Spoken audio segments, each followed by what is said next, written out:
the Walnut Creek Library Foundation, welcome to Live at the Library. Live programs are made possible by our sponsors, and they include Donahue Fitzgerald, the Contra Costa Times, Minute Maid Press, and the generous donors like all of you that make these programs possible. Thank you. Our next live event is February 18th, when local author Pete Crooks will discuss his new book, The Setup, a true story of dirty cops, soccer moms, and reality TV. A full list of all of our library programs is available on the table outside when you leave. We have some exciting things happening.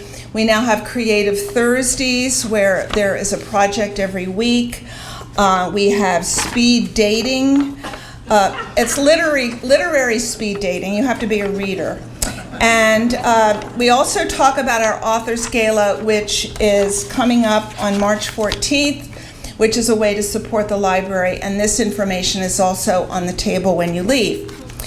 Our program tonight is being filmed by Contra Costa TV. Thank you very much. And this is Channel 7 on Comcast 32, on Astound 99, excuse me, I had all this wrong. Channel 27 on Comcast, 32 on Astound, 99 on AT&T Uverse, and you can check our website for the viewing times. Thank you so much. Lastly, I am to remind you to please silence your cell phones and any other device you have with you. I'm very excited about the program tonight because I have been in the same book club for 33 years. And yes, isn't that amazing? And because I look so young. And I can assure you that a lot more is discussed at a book club than the book you read that month. So I think it's going to be a great evening. Sadly, I must tell you that Becca Wolf, who is the director of the book club play, and the actors that were going to be here have fallen ill with the flu. But we have Michael Butler. And Michael probably does not need to be introduced, so I will just quickly say he's the artistic director of Center Rep. He's an actor, a director, a Renaissance man, and he plays a mean harmonica. Now, if Becca were here tonight, I would introduce her as follows, because I think that's important. She's the director of the book club play. She previously directed Center Rep's production of Status Update in 2012. She is the artistic director emeritus for IAMA Theater Company in Los Angeles and has directed numerous new works on both coasts. She holds an MFA in directing from the Yale School of Drama, and tonight she has the flu. So without further ado, Michael Butler. Thank you, Carol. Hi, everybody. Hi, good evening. How does this sound? Let's get that fixed right off the bat. Good? Okay. So yeah, isn't that sad? I really wanted you to meet Becca Wolf. I first met her in 1998 when I was directing Beaumarchais' The Marriage of Figaro at Shakespeare Santa Cruz, and she was a very young member of the intern company there. A really interesting person. She's petite. At that point, she had a shaved head, and she was very punk, very intense, very smart, and very interesting. And And very sick. And very what? Sick. Very sick. No, not then. But I don't know. I as with all my casts, I engaged them in conversation, and I thought this was a really uniquely intelligent person who might have something to offer. So I began to get her to work with me on some of the sequences in this play and to actually help me choreograph some of the scene transitions, which that's one of the big parts of a director's work is managing and making the stage business of a production go smoothly, creatively, interestingly, and she was really good at it. And so I had turned more and more over to her, and the production was really wonderful, and it ended as they always do, and she went off on her way, and assistant directed me on a production of Shakespeare's Twelfth Night, and then moved to the East Coast and eventually got into and went to Yale for her MFA, her master's in directing, which is a huge accomplishment. It is a very difficult school to get into. I know because I tried and I was turned down. So I was so pleased that she, went on to have this great career, and then she moved back to the West Coast to Los Angeles and ran a theater company there called I Am a Theater Company. How cool is that? And then was up in the Bay Area. So yes, I hired her, as Carol said, to direct one of our off-center shows, and now brought her back for this because she's really good at new plays. And the book club play by Karen Zacharias is a new play by a writer who's just beyond up. She was up and coming American playwright a couple years ago. Now she's well on her way to becoming an established and pretty important American playwright who's having worked on in New York at the Public Theater, at the Denver Center Theater Company, at Arena Stage in Washington. She's getting commissions from major theaters around the country. And this will be the West Coast premiere. So this work, it hasn't made it this far west yet, and this is the first production of this play on the West Coast, which, in the theater, that kind of matters to us, that we sort of trade in that currency as being something important. Is this a Bay Area premiere? That's okay. That's pretty good. Or is it a West Coast premiere? That's really good. Is it an American premiere? That's excellent. Is it a world premiere? That's fantastic. And we fight for these things because in the world of the theater, they actually matter a lot. To the audiences, I think probably not quite so much. In fact, I think probably when you hear something as a world premiere, you probably just think, well, that means nobody else wanted to do it. But anyways, it's a big deal. So one of which I'm very proud. But it's interesting how it came to be that we're doing this play. Some of you know I'm a pretty open and friendly guy, and I really like talking to the audience. I'm often there before, during, and after shows, and have relationships with a lot of the audience. And this doesn't happen very often, but I got a call from a patron, Diane Gilchrist, who said, Michael, you've got to check out this play. My parents in Cincinnati, Ohio, saw it last night at the Cincinnati Playhouse in the Park, which is a pretty major American regional theater. And they can't stop talking about it. They loved it, and all their friends loved it. Everybody loves it. It's great. And it's called the Book Club Play. And I have to say, I was very intrigued because titles are incredibly important when programming a season for Center Rep. I think for any theater, but especially for us, because it's familiarity in the title is what draws an audience in. It's critical. Now, there's two kinds of familiarity. There's the familiarity of My Fair Lady. Everybody knows that and loves it.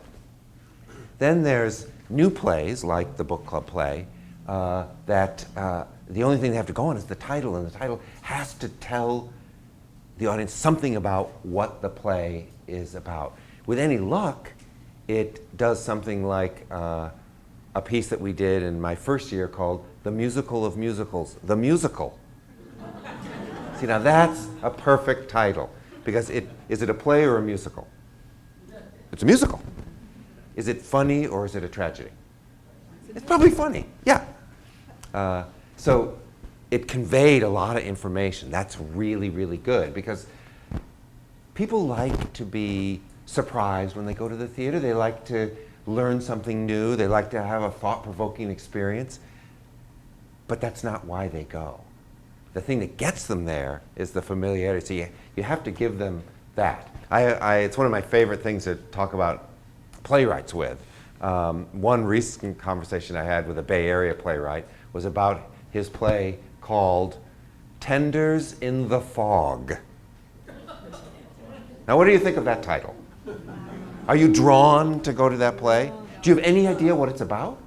Does it say anything to you? What is it about? Is it about chicken? I don't know. So I had a long conversation with him about that, strongly encouraging him to consider changing the title.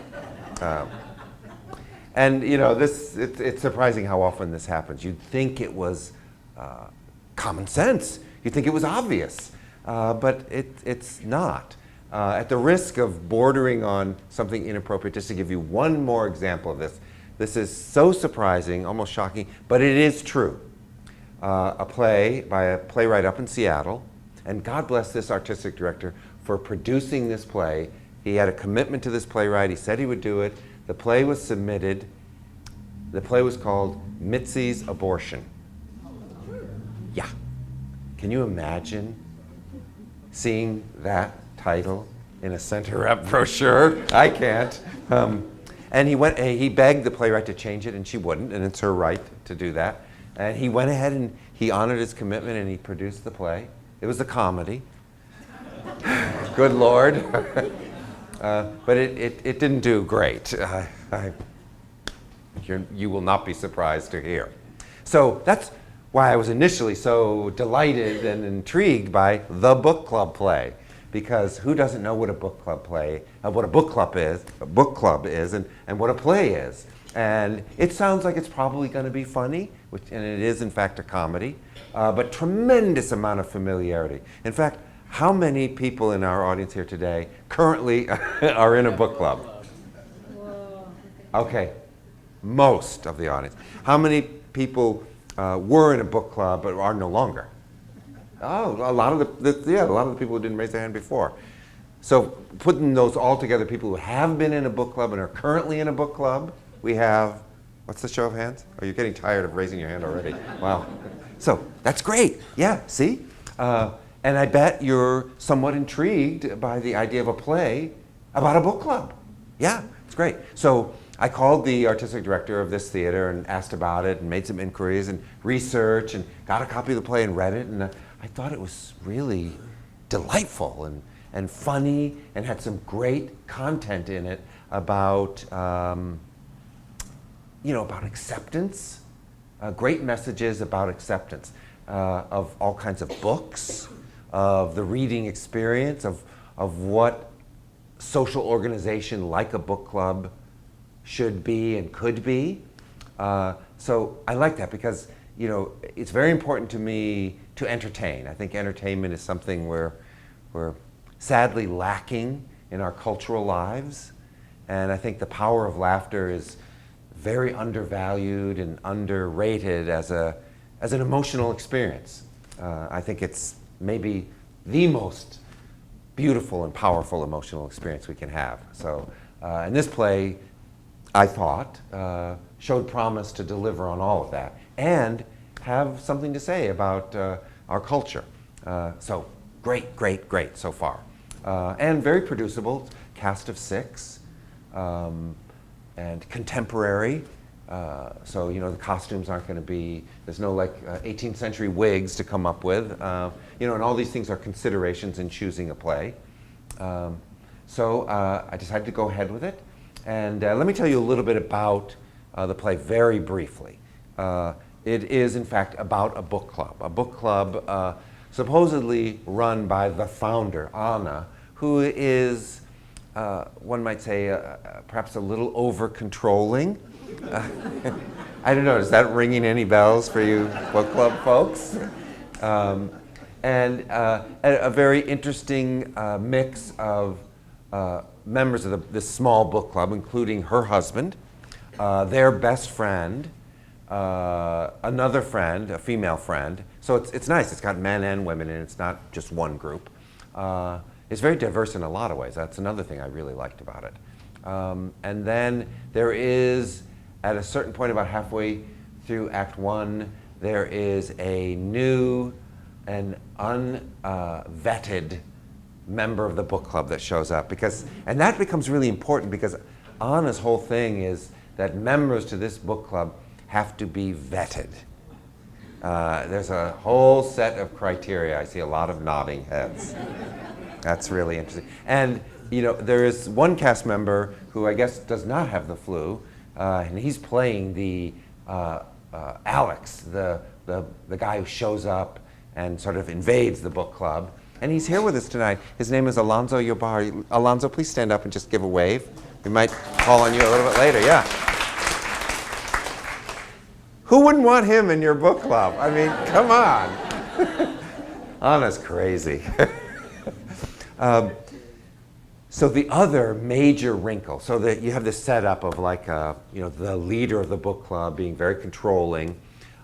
She has decided, without telling the other members of the book club, to accept the invitation from a famous underground Danish filmmaker to install a camera, a movie camera, in the book club so that the book club can be filmed. They can't turn it off. Every night, is it 7, Alonzo, when it starts? 7 to 9. Yeah, so the camera comes on and films the book club. And of course, people, I guess, get used to the camera being there way too soon and start doing and saying things that they probably really wish were not captured on film. And that starts to provide a lot of the impetus for the hilarity that follows in the play. But it's such an interesting idea because it's mixing, book club with kind of reality TV a little bit, and documentary film and European culture and American culture, and you start to get all these different layers sort of playing off each other in a really interesting way. And yes, by the way, they do talk about books, and each scene of the play is headed up by the title of the book that they're discussing that week. And it starts out pretty highbrow, but it goes to some very interesting places. And each book is the playwrights crafted something very interesting in how the action of the scenes begins to reflect and mirror some of the content of those books. I think the first book is Moby Dick. Is that right, Alonzo? Yeah? Yeah. It's like Jane Eyre. But as the participants in the book club start pushing back against Anna and her despot nature, other books start to come in, like Twilight. I mean, how many of you who have been in book clubs read Twilight in your book club? That's like a major no-no, right? Yeah. The Da Vinci Code. Yeah, Anna starts flipping out, really, seriously, at this point. But it makes for some really, really fun stuff. And for some good book talk. And, that is I'm assuming that's a nice part about book clubs, right? I mean, it's like as you said, Carol, it's a lot more gets talked about, but it's such a good impetus and sort of lightning rod for good conversation. Good sidebar conversation. Yes, yeah. So that's the sort of setup, and without telling you too much about the play, there are even more aspects to it and more variations on the theme that are very interesting and very theatrical. So I hope you all come, because I'm really excited about this one. I think it's lively and very fresh, very current. It has a really interesting style of writing that you don't see a lot of on stage, and I like that about it very much. Makes it very funny. She's a very canny, savvy writer. And I think it's going well, as long as everybody doesn't get sick. So, one of the things we would have done if the cast had been here, we might have read a scene from the play, which I think you all would have liked, right? Yeah. So I think we still could do that, but I would need your help. So I have here 6 copies of a scene. And maybe we only need 5 people. Maybe Alonzo would read his part. Would you? Alonzo? Yeah? Okay, all right. Fabulous. I get to read it too, right? Yes, they're midway through rehearsal. They're not off book yet. This is your first appearance. Oh. Yeah. So we need an Anna. We need Anna, who is the leader of the book club and really wanting to control things. And I see her being nudged. No? Any volunteers for Anna? Yes, Carol. Great. All right. So I think So I think if we just stand, let's stand right up here. Now we also need, we need a Will.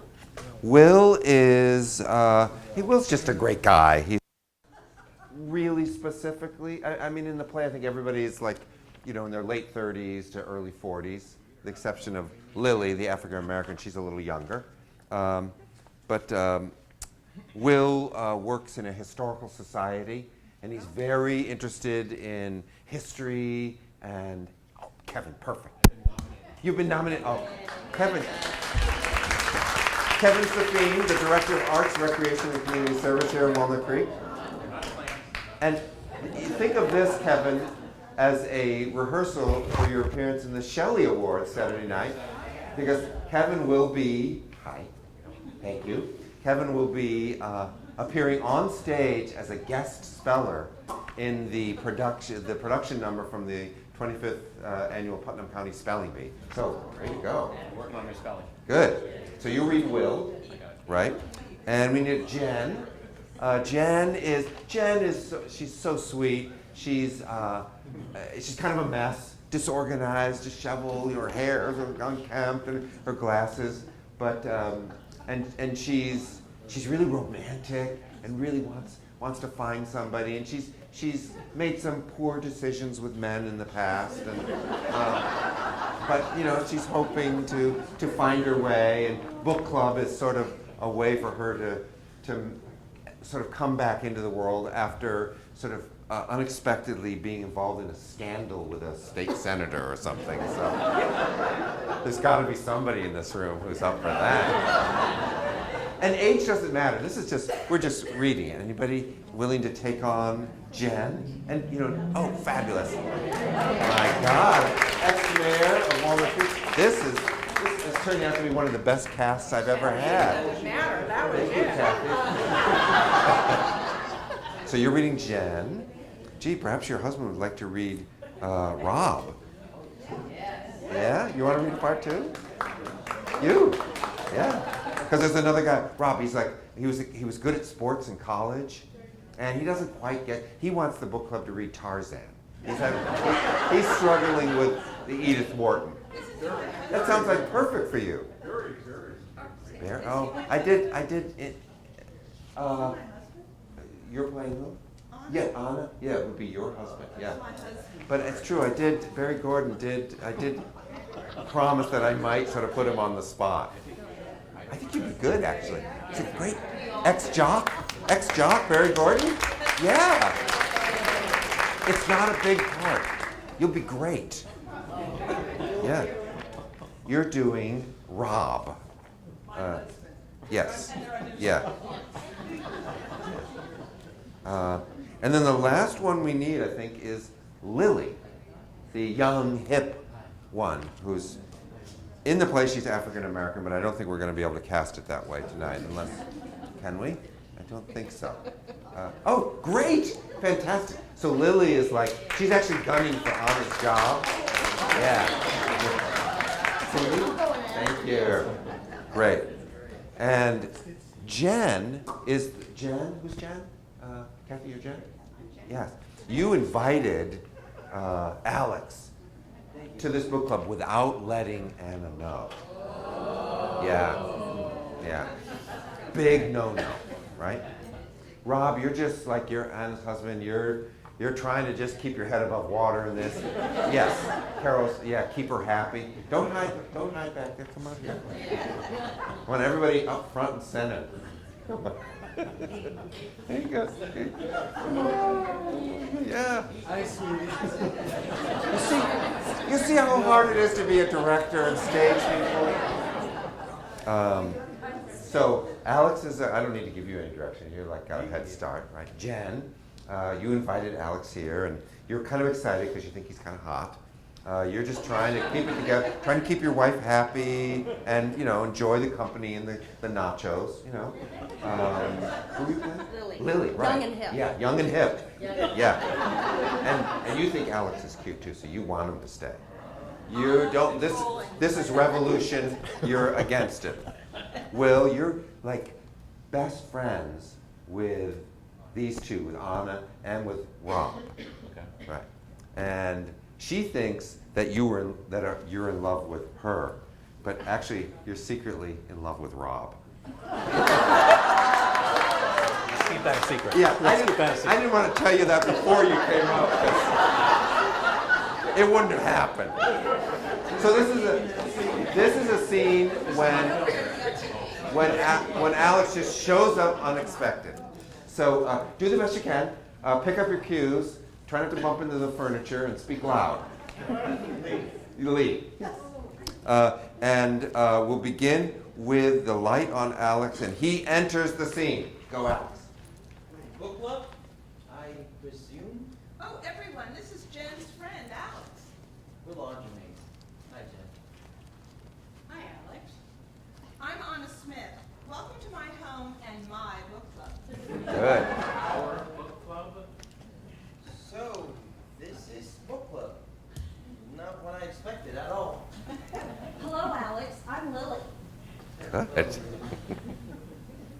And this is Rob, Anna's husband. And Hey. this is Will. Hello. Hello, book club. Dave.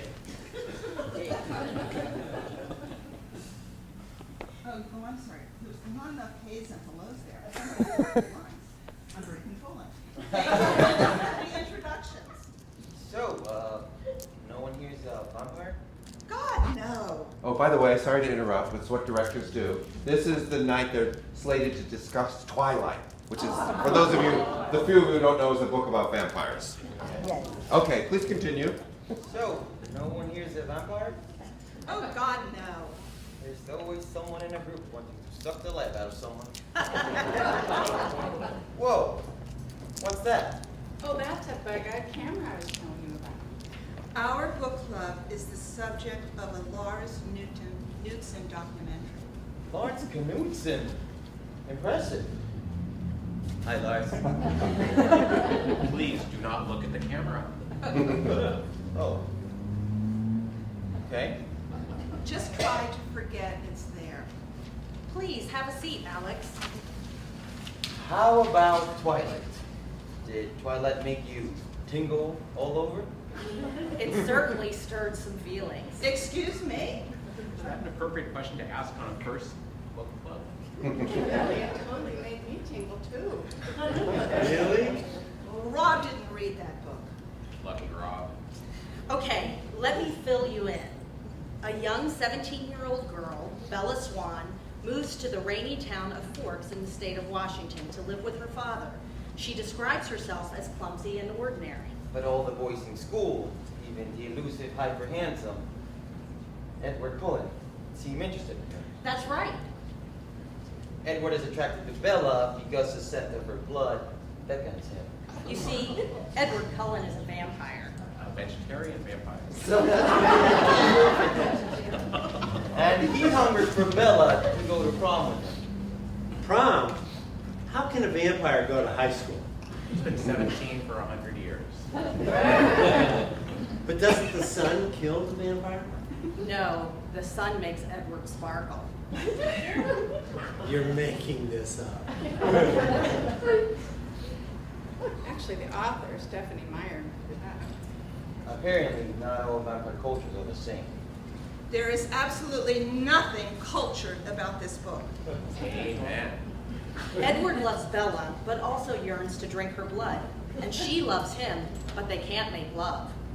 Because he's scared that in the heat of passion, he would lose control and eat her. About three things I was absolutely positive. First, Edward was a vampire. Second, there was a part of him, and I don't know how potent that part might be, that thirsted for my blood. And third, I was unconditionally and irrevocably in love with him. Well, I'll just say this. I thought the book was dreadful. No action, poorly written, it's sexist and stupid. The heroine is a lovesick girl willing to give everything up for a vampire. Yes, chapter 13, I quote, "He lay perfectly still in the grass, his shirt opened, his sculpted incandescent chest, his scintillating arms bare, his glistening pale lavender lids were shut, though of course he didn't sleep, a perfect statue, carved in some unknown stone, smooth like marble, glittering like crystal."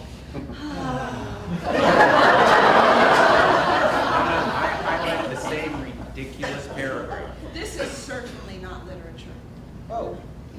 And what makes something literature? Not vampires, not poor writing, not poor plot. This is trivial. Since when is the pursuit of love trivial, Anna? Your point about Twilight not being literature is interesting, Ani. It's not Annie. It's not Anna. Excuse me. It's not Annie. It's not Anna. It's Anna. Anna. Gotcha. I know oodles about books. I'm a professor of comparative literature. You're a professor? Up for tenure this year. Guess what? The woman of my dreams dumped me at the altar. It was very dramatic. You want to know why she dumped me? Why? Because of a book. Alex, she said, you're nothing like Edward Cullen. And I said, Edward who? And she said, that's exactly your problem. You have lost your passion. You have no clue. Oh, I'm so sorry. And she was right. I have lost my passion. I have no clue. I'm completely out of touch. Twilight is a phenomenon. It has sold over 100 million copies and been translated into 37 languages. And yet, what do I know about Bella Swan and Edward Cullen? Nothing. Have you heard of 50 Shades of Grey? Maybe. Well, that bestseller was inspired by Twilight fan fiction. And yet, what do I know about inner goddesses and sadomasochist sex contracts? Apparently, not enough. More than 350 million Harry Potter books have been sold worldwide. And what can I tell you about Hogwarts? Squat! I've never opened a Mary Higgins Clark, a John Grisham, or a Tom Clancy paperback. Never! Really? And I'm a professor of comparative literature. Did you know romance is the most popular genre in modern literature? That Harlequin sells around 4 books a second. I am willfully oblivious to so much. In this case, I would say willful oblivion is a very smart choice. Just because millions of people like these books doesn't mean they're good. Popularity is not quality. So you think ignoring what millions of people read or think is better? This is a free country. If I read Ulysses instead of Harry Potter, that's my choice. Have you not read Ulysses, Will? Not good. Well, I read all 7 of the Harry Potter books. Me too. I love the Harry Potter movies. I am proud to say I have not succumbed at all. And that is precisely my problem. Well, what I think I'm trying to say is that a cultured person, a truly cultured person, is connected to the culture around him. A truly cultured person is curious. You don't always have to like it, but you should try to experience it. Popular culture is about entertainment. I am talking about enlightenment. A truly cultured person reads Salman Rushdie and Danielle Steele. A truly cultured person sees La Traviata, Swan Lake, and American Idol. A truly cultured person listens to Bach and Beyonce. It's terrible. I've never been to the opera. Me neither. I have the best job in the world. My work is to read, talk about books all day. But reading stopped giving me any pleasure. How horrible is that? I lost my curiosity. I lost my connection. And now I want that feeling back. And how do I do that? Tell me how. I'll tell you how. Twilight. Really? You can't be serious. Twilight is not literature any more than ketchup is a vegetable. Twilight is the reason my girlfriend dumped me at the altar. And now I understand why. Twilight touched something primal in her. It made her want to feel passion, mystery, and experience love that is worth undying for. See, it's a terribly harmful book. Today, on campus, one of my students, Ming Wu, a very shy girl who never speaks in class, interrupted my Twilight reading to tell me how much she loved the entire series. She told me she was a Twihard, which is code for die-hard Twilight fan, and she was Team Jacob. Team Jacob, yay! I'm Team Edward all the way. Suddenly, I had a common language, a connection with this quiet teenage kid I'd never had before. And she delved into the virtues of Jacob the werewolf versus Edward Cullen the vampire. It hit me! My God! Maybe Edward Cullen is this century's version of Heathcliff. Heathcliff? No! We can debate all night whether Twilight is good or bad, but Twilight is an important book. Forgive me, Alex, for being a culture snob, but a few of us have to make sure there are standards. I, for one, don't want future generations to walk through the Museum of American Antiquities and think that the full essence of who we are as people is McDonald's Happy Meals, American Idol, and Twilight. Oh, God, no. You know, Anna, I swore never to be a part of a silly book club like this. But this is great. This silly book club will be the very thing that reminds me of why I fell in love with books in the first time. Because right now, don't love books. Don't love reading. I think I don't love anything anymore. And that's the scene.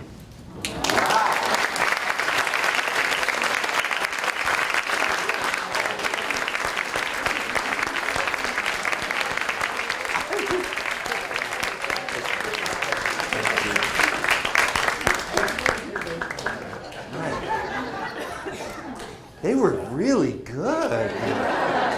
And I mean, just to hear Kathy Hicks say, "I'm Team Edward all the way." That was great. Thank you so much. Wow, what such troopers. And I was very heartened to see how much laughter it got. It is funny. Good, that's what I thought. Great, way to go. So, but you know, I think it's really interesting. I mean, it's funny, it's going along, but then it like brings up some really good topics. That idea of what is a cultured person? Is that, you know, what do we think about that? What Alex says, a cultured person listens to Bach and Beyonce. I mean, is that true? What do you think? Any sort of opinions or thoughts about that? Seems like what, Ben? We had that same conversation. Oh, good. What did you decide? Or anything? Yes, Oh, it's all inclusive. yeah. Could you repeat the question? Well, how would we sort of go about defining what a cultured person is? I mean, is it true that a truly cultured person listens to Bach and Beyonce? You know, classic literature and pop. And the Beatles. Yes? You read everything from tomes to trash. You read everything from tomes to trash. That's great. Barry? And pop culture is culture. And pop culture is culture. That's a good point. Yeah. Anybody else have anything to add?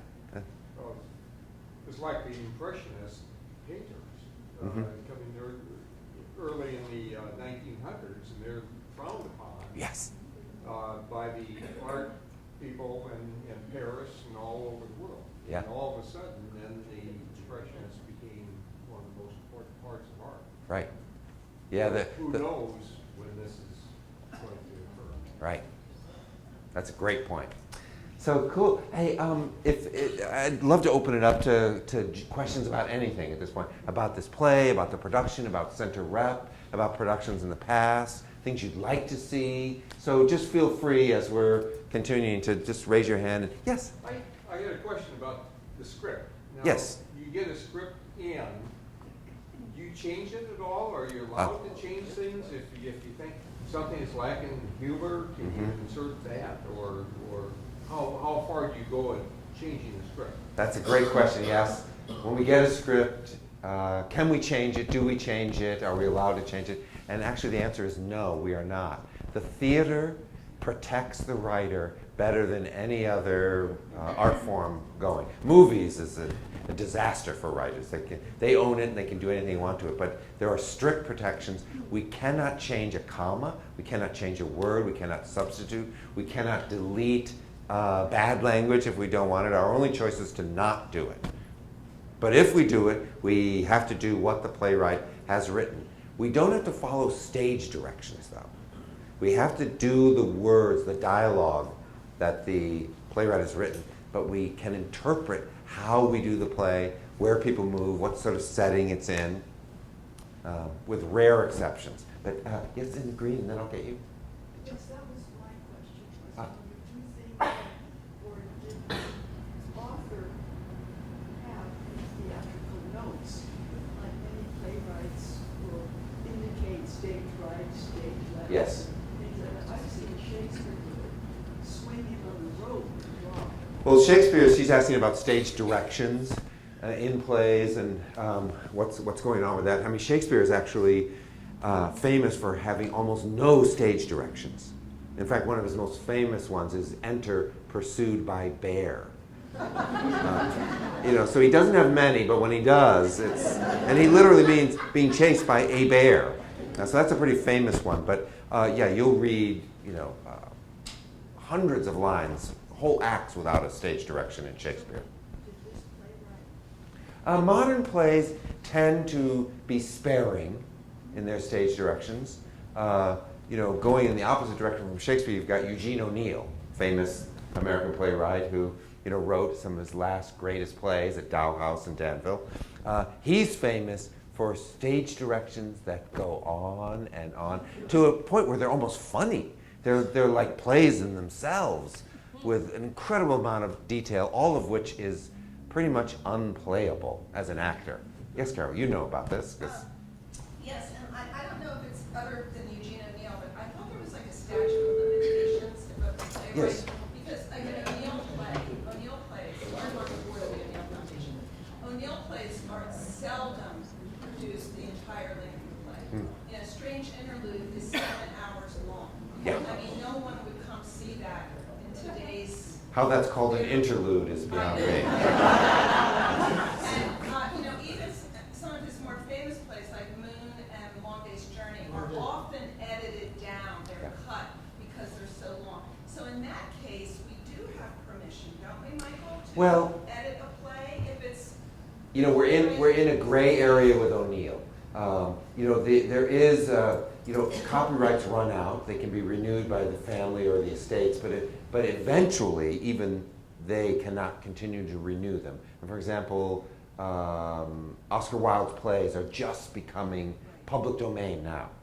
And at that point, yes, you're free to do anything. With the case of O'Neill, which are still not in public domain, but the estate is not as aggressive in protecting the rights on that level. If you were going to do a Broadway revival of Moon for the Misbegotten, you would need to work with the estate to get permissions to do that. They would probably give it to you because they want to have their plays done on Broadway and keep it going. But some playwrights like Samuel Beckett, Waiting for Godot, or Waiting for Godot, very famous playwright, Irish.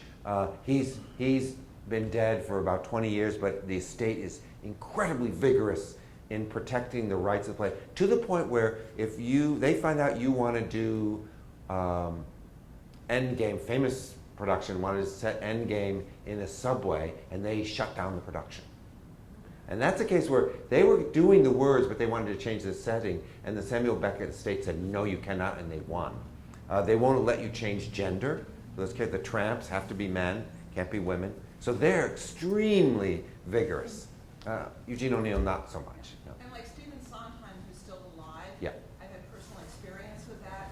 If you want to change anything from one of his plays, it's just a huge fight and issue. Well, Edward Albee, does that name ring any bells? Who's Afraid of Virginia Woolf?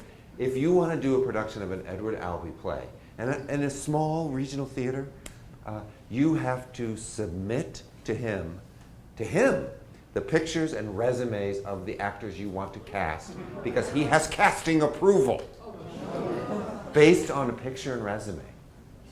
And I hear he's not terrible in withholding permission, but you still have to go through that.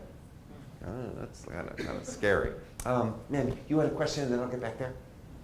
Or a comment?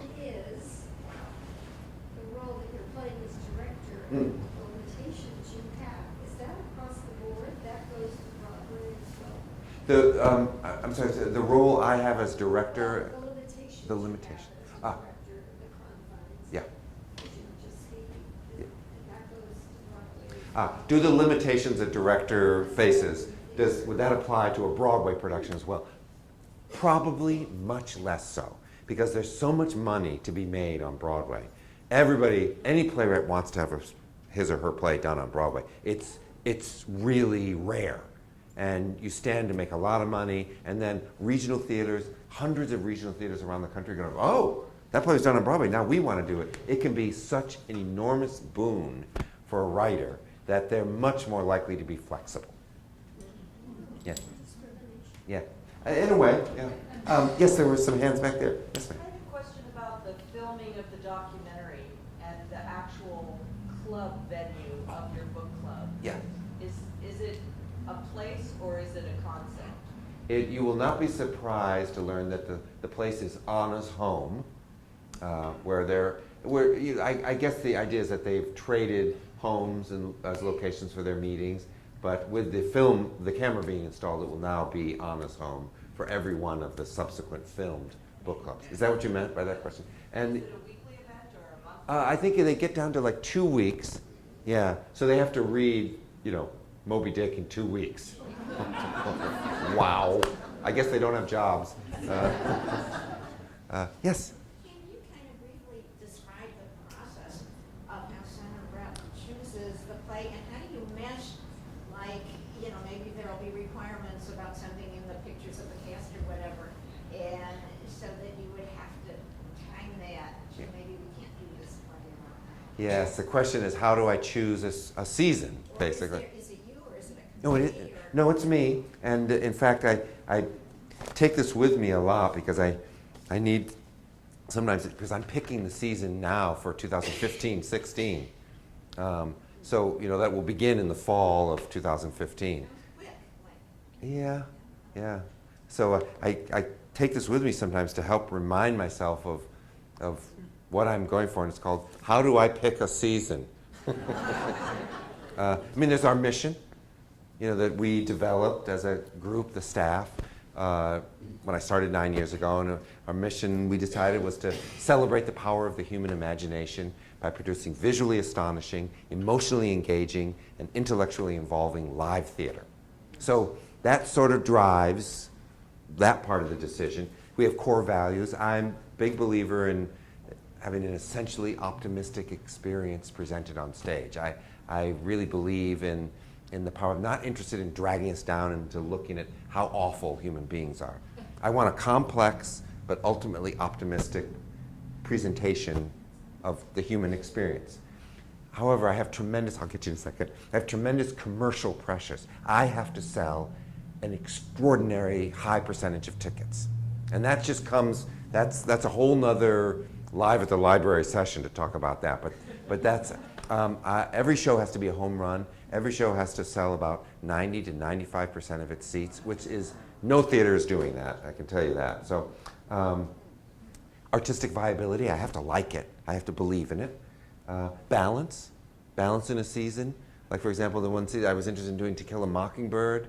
I was also interested in doing Agatha Christie's Witness for the Prosecution, but they're both courtroom plays with courtroom. It's like, you can't do 2 courtroom plays in a season. Sounds sort of pedestrian, but that's a real concern and comes up more often than you think. I'm looking for a killer comedy for the spring of 2016 right now because I've got a heartwarming drama in February, so I want balance. Great thing about a regional theater is we do 8 plays and musicals that are all different, comedies, classics, dramas, new, old, it's a wonderful array. Production viability, can we pull it off? I want to do The Importance of Being Earnest so badly, but you cannot, by Oscar Wilde, but that's a play that you must do at a level beneath which I don't want to go. And that level is a high level. Exquisite wigs like Downton Abbey, beautiful costumes, great wigs, fabulous actors who do perfect English accents. It's got to be great or I won't do it. So far we have not done it. But rights, can we get the rights? That's incredibly difficult. We're not a huge theater. I'm going up against Berkeley Rep and ACT and TheaterWorks. They have more seats, so they sell more tickets, so the royalty rate is higher, so they get the nod. Yes? The book club play, will it be done, I have several parts of the question. Oh, good. Will it be done in its entirety, and how long will it last? And will you have, for the actors, are they going to be backup actors in case one is ill? Uh-huh. For the book club play, will it be done in its entirety? How long will it last? And do we have understudies in case? Yeah, I think we found our understudies tonight, don't you? So thank you, got that taken care of. Yes! And yes, you mean the play in its entirety, like the actual total 96 pages or whatever? Yes, absolutely, and as written. And it's not a long play. That scene seemed a little long, but we would tighten it up with rehearsals. It's under 2 hours, including intermission. There's nothing to not like about this. No. Where will it be performed? Oh, at the Lesher Center for the Arts, your beautiful performing arts center, just a few blocks away, in the Margaret Lesher Theater. Yes, with ice cream at the intermission. There was somebody back there who had a hand before I go to you. No? Okay, sir? Oh, hi. Does Center Rep ever commission new plays? Oh, does Center Rep ever commission new plays? Thank you. Yes, I'm so proud of that. We, 5 years ago, we launched Off Center so that we could do to avoid those intense commercial pressures of the main stage productions having to sell so many tickets. But we wanted to be able to do new work or slightly oddball work or fresher, different work or so we launched Off Center, doing plays in the little black box where you only have to sell 130 seats and we're not spending as much money on the production costs. And after 5 years, we commissioned Molly Bell. In fact, we did a Live at the Library with her to write, compose, and ultimately choreograph and star in The Real Housewives of Walnut Creek, the musical. We produced it to quite satisfactory success, and it is now about to be licensed by a theatrical licensing company, which will make it available to theaters all over the country to produce. So it's a heck of a success story, really. It's great. Yeah. However, I'm not sure we can do Off Center anymore. It's tremendously taxing on the company and on the staff, and everything's getting more expensive. The cost of wood and steel alone, you wouldn't believe how much that is affecting what we can do. And budgets aren't getting bigger, and we've hit the ceiling. We can't sell any more tickets. We're selling, at 5,000 subscribers, thanks to you good people. We sell another 4,000 to 5,000 single tickets. I mean, we're like jamming it in. We can't extend the shows because we got to do the next show, and so it's a good problem to have, I guess. But yeah, I just spontaneously sharing that probable news with you. Yes, sir. How does this area rate for the training of actors and for dramatists? What a great question. How does this area rate for the training of actors and dramatists? I love that you use the word dramatists. That's great. I'm a member of the Dramatists League, so I like that.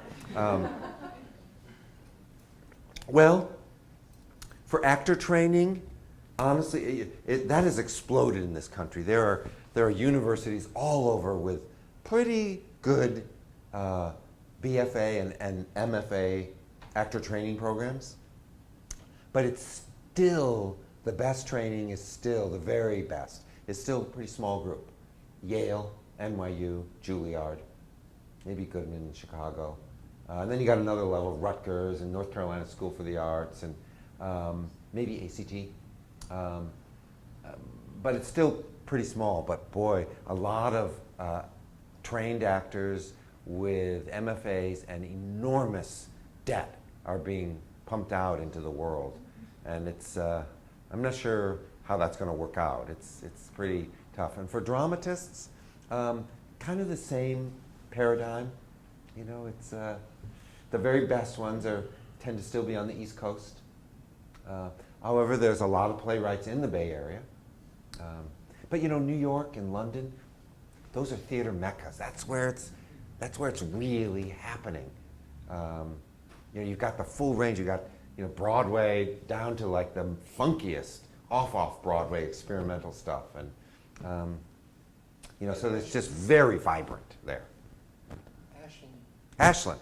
Oh, Ashland, Oregon Shakespeare Festival. It's great. And they are, in fact, you know, they, for many of their now, 90 years they've been in existence, it was all Shakespeare all the time. Now, I would say 30% of their programming is Shakespeare. Yeah.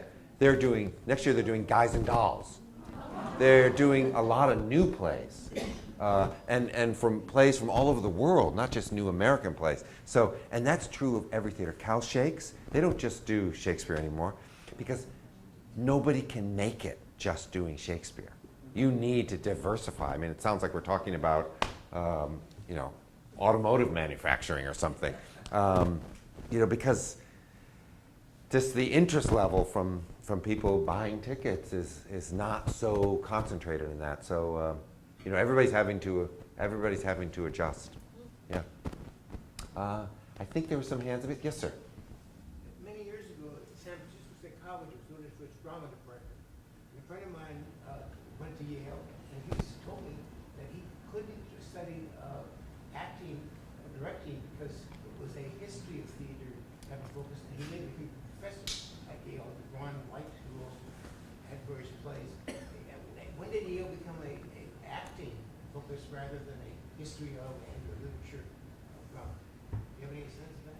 Well, I know at least by the early 70s it was, because I auditioned at Yale. That's where I wanted to go. And I would have been in Meryl Streep's class. I know we would have been best pals. I just know it. Oh my God, I just thought this is being filmed. It's going to go out there.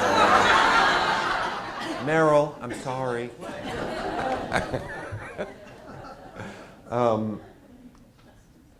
So sometime before that, but you know, there was a big explosion in the early 60s in American regional theater and in theater training.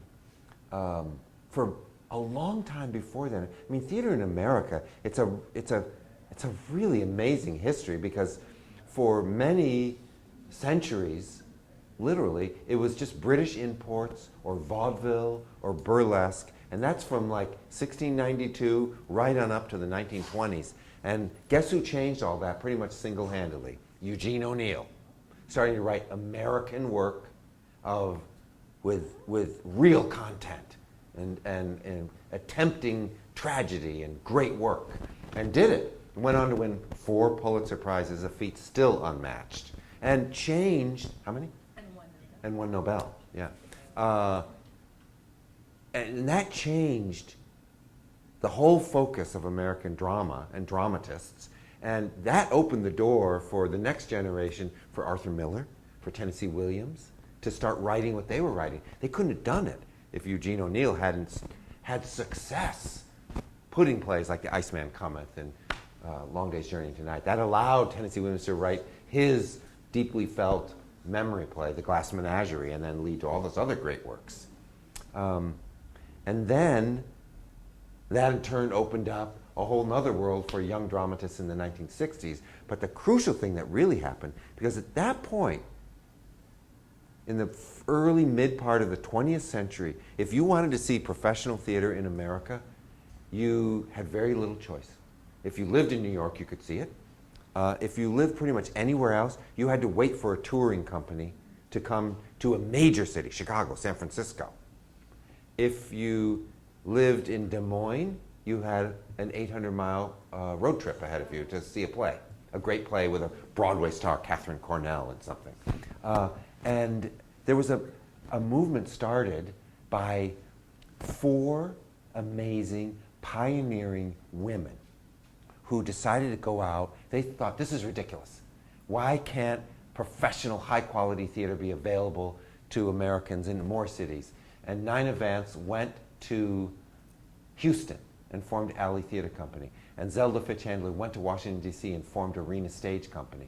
And Margot Jones went to Dallas and formed Dallas Theater Company, and they aimed to be professional theater companies with professional actors doing professional quality work that was for their community and operating as a resident theater company. And they were successful enough that the Ford Foundation said, this is a great thing for America to have theater. And they ponied up an enormous amount of financial support for theater companies all over the country to start popping up, including places like Center Rep and the Lesher Center for the Arts and Berkeley Rep and ACT. That's a direct result of that seeding of the culture. And today, we have over 500 professional resident theater companies in a country that, historically speaking, not that long ago, had none. You know, it's really a very inspiring, amazing story. We have less today, as I'm speaking right now, than we did 3 years ago, though. So, it's been a tough time. Yeah? How about young kids? Anything developing training for young kids? There's a lot of training for young kids, actually. It's questions about training for young kids. Most theaters have some sort of training opportunities for kids, and there's far more young people interested in getting training in musical theater and acting and directing and clowning and improv and all the different forms than certainly when I was a youngster. And there's lots of opportunities. And Center Rep, we have what we call Young Rep, which is a 6-week intensive training program in the summer taught by professional directors and actors and teachers, people who are actually working in the theater. And it's a fantastic program. And it culminates in presentations, public presentations that are so good and exciting, and so proud of it. I claim no credit for it. It's Jeffrey Draper and Carrie Shawn, the co-directors, and they're phenomenal. It's a great program. And there are many others around Walnut Creek, the Bay Area. There's lots. Yeah. Once you pick a director Yes. for a play, are you still involved in who the actors are, who's in charge of scenery, who's in charge of costuming? Yeah. Once I pick a director, am I involved in choosing actors, scenery, designers, all that stuff? Yes. I mean, it's probably the main sort of thing I do. I usually direct 2 to 3 shows a year myself, act in one every other year. But in addition to choosing the plays, then the next thing would be to select the directors. And I like to, artistic directors are different on this. I like to let my directors, I'll often ask them if they have preferences. I explain that I can't necessarily give them those designers, but I try to work with them to give them a team, an artistic design team that they'll feel really good about, because I think it's important, supporting the artists. The casting, I'm at all the casting sessions. And again, it's, we usually agree. It's really rare when you really don't want to cast somebody that a director really wants to cast. But sometimes it happens, and you don't like to play that card because it's kind of, it creates not a great feeling. It's a little undermining. It's a little overbearing. So you really hope not to do that, and so you take pains to guide things in advance of that so that you don't get to that situation where you have to say no. But and then yeah. Once you do select, you've got all the pieces. Yeah. Is the director totally in charge from then on, or are you still involved? Well, the director is in charge in the rehearsal hall and getting the play up, and then I'll come in and watch a run through about halfway through rehearsal, and maybe give some notes, and ask some questions. And then we go to tech, where we're putting it up in the theater, and I'm there for tech and observing and seeing how things are going. And but you try to hire good people and then let them do their thing. And yeah. Michael. Yes, Ben. You went to Juilliard. Yes. Tell us about your background in history at Juilliard, which preceded the Yale School of Drama, actually. It's been older. Oh, is it? Yes. Yes, I was group 8. So I was the 8th class to come into the newly formed Juilliard Drama Division. It was a music school, famously, for since... Music and art. Yeah. And then in 1968... And dancing too. Well, I think the drama and the dance divisions were created in the late 60s. Yeah, Graham, I think. Yes, she was a teacher there, yes. And then I showed up in 1975. Very, very fortunate to get into that school. It changed my life for real. I was in college, in a state college in upstate New York. I was an English major, well on my way to majoring in Russian literature. Oh my God. By the tender age of 20, I had already read the Brothers Karamazov twice. Yes. And then I tried out for a play on a whim, and I loved it. And I, like many people in the theater, I fell hard and fast. And decided, like when I was a junior, that, God, I think I want to do this. And I knew I always wanted to live in New York. I was kind of in love with the idea of New York. My parents are from there, and the New York Times Sunday paper that I would see every week growing up, I was like, oh, I want that. And they go to business trips and come back with cool stuff. Kippered herrings, bagels, something from Macy's. It was like, what is this place? I gotta get there. But I was smart enough to know, like, wow, I need training. I need the advantage that going to a school like that gives you over the 10,000 people showing up every day in New York to be an actor. So I said, okay, I'll audition for like the 4 best schools in the country. That's all. No backups. So Yale, Juilliard, NYU, and Goodman School in Chicago. And I only got into 1, but oh, God, it was. And I often tell this to young actors who are about to audition for schools. I really believe this. This is not. It's not neither modesty nor false modesty, because I wasn't that good.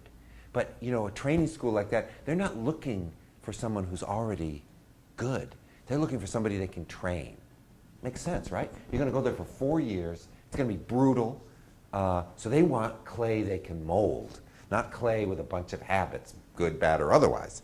And I remember distinctly my audition for Juilliard. You know, you come in, it's the classic thing. You have 2 prepared pieces, classic and a modern. A monologue or speech from a classic play, probably Shakespeare, and a modern play. And one is sort of serious and one is funny. And you do both of them, and I did them. And the panel of adjudicators, the teachers, they said, oh, okay. I said, the classic speech, let's do that again and do it like 18th century fop. I can't believe I even knew what that was. Somehow I did. And I just launched right in, like fearlessly and foolishly. And I don't think I was very good at being an 18th century fop, but they could see that I was very, very willing to make a fool of myself. It's true.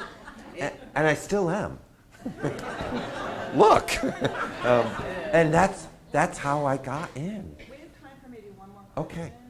Oh, Lisa. This is Lisa Wren from the Contra Costa Times. I'm sort of like asking you to choose your children, but was there, back to how you choose your season? Yes. Was there a play this season that you were particularly excited about getting?